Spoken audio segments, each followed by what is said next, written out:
네, 정치여담여담. 오늘은 김진욱 전 더불어민주당 대변인, 윤기찬 국민의힘 법률위 부위원장, 또 SBS 정화석 논설위원과 함께하겠습니다. 세 분 어서 오세요. 네, 이재명 대통령이 국회 후보 당일 3대 특검을 지명하면서 특검 절차에 속도를 내고 있습니다. 어떤 이유인지 대통령실의 설명부터 들어보죠. 이재명 대통령은 어젯밤 3대 특검법에 따른 특별 검사 3명을 임명했습니다. 내란 특검은 더불어민주당이 추천한 조은석 전 감사원장 권한 대행, 김건희 특검은 더불어민주당이 추천한 민중기 전 서울중앙지방법원장, 최혜병 특검은 조국혁신당이 추천한 이명현 전 국방부 검찰단 고등 검찰부장입니다. 특검 임명은 각 특검법의 성격과 수사의 독립성, 전문성, 그리고 정치적 중립성을 고려해 이뤄졌습니다. 국민 눈높이에 걸맞는 신속하고 공정한 수사로 철저한 진상규명이 이뤄지길 기대합니다. 네, 자, 국회에서 특검 후보를 추천할 당일 밤에 곧바로 대통령이 특검을 지명해버렸잖아요. 굉장히 빠른 속도인데 일단 인선부터 평가해 주실까요? 일단 대통령의 업무 스타일이 그대로 나타났다 이렇게 저는 평가하는데요. 대통령께서 예전에도 많은 언론의 인터뷰나 이런 부분들 때 말씀하셨던 것이 본인은 책상 위에다가 일을 쌓아놓지 않는다. 가장 쉬운 일부터 빠르게 처리한다. 그것이 업무의 비결이다. 이렇게 말씀하신 적이 있는데 아마도 어제 밤 늦게 대통령께서는 전자결제를 통해서 이 세 분의 추천 특검 국회에서 추천 들어온 그 6분 중에 각 한 분씩 해서 3분을 선정하신 것 같습니다.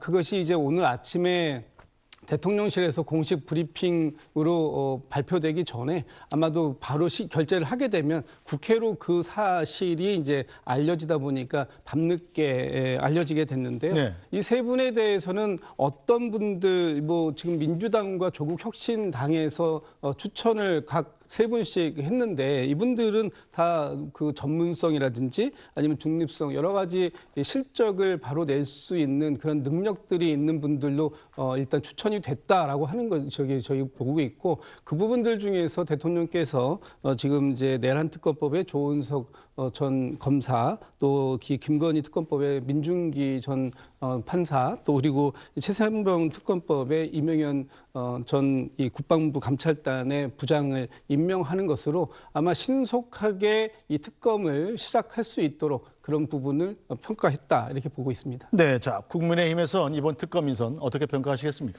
일단 공정한 인선이다라고 할 수는 없고요. 물론 제도적으로 어차피 추천권이 배제한 상태이기 때문에 민주당과 조국신당이라는 진보 진영에서 추천한 분들 중에서 대통령이 추린 거기 때문에 실제 애당초에 기울어진 운동장이었죠. 거기다가 또 인선 내용 면면을 보면 정치적으로 중립적이질 않다. 그러니까 그 최혜병 특검 관련된 이 변호사 이외에는 나머지 민중기 전 중앙지법원장과 조은석 감사위원의 경우는 사실은 이제 정치적인 손을 탔던 분들이라고 저는 평가를 합니다. 예컨대 조은석 감사위원 같은 경우에는 원래 그 사법연수원 부원장이었다가 문재인 정부 시절에 서울 고등검찰청장으로 승진이 돼요.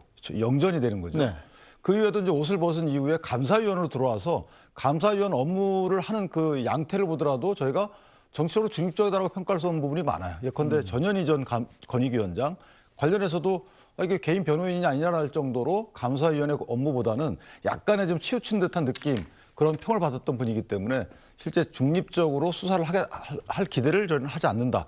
그다음 민중기 전 지방법원장 같은 경우에도 사실은 저분의 그 소속 그 학술단체를 떠나서 어쨌든 대법원 블랙리스트 당시에도 조사위원장을 맡았거든요. 네. 그때도 이제 김명수 대법원장과 또 관계 이런 것 등을 통해서 약간은 좀 치우친 부분이 없잖아 있다라는 평을 받았던 분이기 때문에 물론 그렇다고 해서 잘할 수도 있겠지만 어쨌든 여태까지 걸어온 길 또는 그 평 이런 것들을 토대로 저희가 평가해 보면 중립적이지 못하고 공정하지도 못할 것 같다. 그런 우려가 있다. 이렇게 평가합니다. 네, 야당의 이런 우려를 의식한 듯 새로 특검에 임명된 분들도 입장에서 객관성이나 공정성 같은 것들 강조하는 모양새더군요. 아무래도 그렇죠. 그 조은석 내란 특검 사실은 가장 지금 주목받고 있는 특검 일 텐데요. 네.